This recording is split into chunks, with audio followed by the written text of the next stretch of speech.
ಗೊತ್ತಿಲ್ಲ ಅಂತಂದ್ರೆ ಯಾರು ದೊಡ್ಡವರಾಗಲಿಕ್ಕೆ ಶಕ್ತಿ ಇದೆ.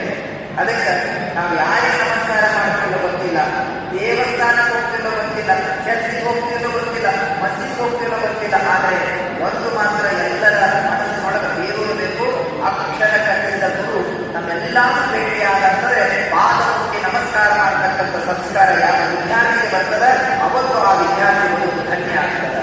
ಕಲಿಸಿದ ಗುರುವಿಗೆ ಬಾಗಿಲದಲ್ಲಿ ಕೈಗಾಗಿರುತ್ತದೆ ಅವನ ಧನ್ಯತೆ ಕೃಪಾದೃಷ್ಟಿ ಆ ವಿದ್ಯಾರ್ಥಿನ ನಿಂತು ಅಂತಂದ್ರೆ ಆ ವಿದ್ಯಾರ್ಥಿ ಜೀವನವೇ ಧನ್ಯ ಆಗ್ತದೆ.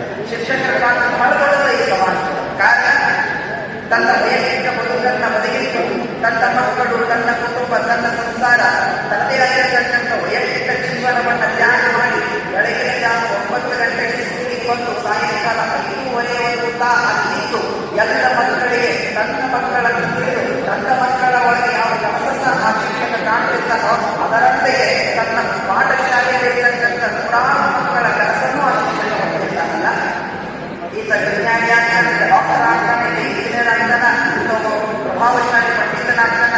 ಅವನ ಒಳಗೆ ಇರ್ತಕ್ಕಂಥ ಶಕ್ತಿಯನ್ನು ಅರ್ಥ ಮಾಡಿಕೊಳ್ತಕ್ಕಂಥ ತಾಕತ್ತು ತಂದೆ ತಾಯಿಗಳ ಶಕ್ತಿ ಯಾರಿದೆ ಅಂತಂದ್ರೆ ಶಿಕ್ಷಣವನ್ನು ಕೊಡ್ತಕ್ಕಂಥ ಶಿಕ್ಷಕನಿಗೆ ಮಾಡಿದ್ದಾರೆ. ಹಾಗಾಗಿ ಅಂತ ಶಿಕ್ಷಕನಿಗೆ ಧನ್ಯತ ಕೂಡ ಇರಬೇಕು. ಇವತ್ತು ಸರ್ವಪಲ್ಲಿ ರಾಧಾಕೃಷ್ಣನವರ 37ನೇ ಮಹೋತ್ಸವ. ಒಂದು ಈ ವಿಚಾರದಲ್ಲಿ ನಾನು ಹೇಳಬೇಕು ಅಂತಂದ್ರೆ ಸರ್ವಪಲ್ಲಿ ರಾಧಾಕೃಷ್ಣನವರ ಆಧ್ಯಾತ್ಮಿಕ ಗುರು ಡಾಕ್ಟರ್ ರಾಮಚಂದ್ರ ರಾನಡೆ. ಅದಕ್ಕೆ ಅವರಿಗೆಲ್ಲ ಡಾಕ್ಟರ್ ರಾನಡೆ ಅಂತ ಕರೀತೀವಿ. ದ ಗ್ರೇಟ್ ಫಿಲಾಸಫರ್, ಈ ರಾಷ್ಟ್ರಕಟ್ಟ ಒಬ್ಬ ಶ್ರೇಷ್ಠ ತತ್ವಜ್ಞಾನಿ. ರಾಮದೇವರ ಶಿಷ್ಯ ರಾಧಾಕೃಷ್ಣ. ಆ ಗುರುದೇವರಾದರೆ ನಮ್ಮ ಗುರುಗಳು ಶಿಷ್ಯ. ಸದ್ಗುರು ಸಮರ್ಥ ಕೌಸಯ್ಯ ಮಹಾರಾಜರ ಪರಮ ಶಿಷ್ಯರು ರಾನಡೆ. ಒಂದ್ಸಾರಿ ರಾಮಕೃಷ್ಣ ಸರ್ವಪಲ್ಲಿ ರಾಧಾಕೃಷ್ಣನಿಗೂ ರಾನಡೆಯವರಿಗೂ ಒಂದು ಯಾವುದೇ ವಿಚಾರಗಳು ಸಂವಾದ ಆಗ್ತದೆ. ನೀನು ಶಿಕ್ಷಕರಿಯೋ ನಿನ್ನ ಕೈಯೊಳಗೆ ಪ್ರಾರಂಭ ನೀನು ಮನಸ್ಸು ಮಾಡಿದೆ ಅಂತಂದ್ರೆ ಅಜ್ಞಾನಗಳಿಗೆ ಬಿಟ್ಟು ನಗಾಡ್ತಕ್ಕಂಥವರನ್ನ ಸುಜ್ಞಾನ ಕಡೆಗೆ ಕರ್ಕೊಂಡು ಹೋಗ್ತೀಯ.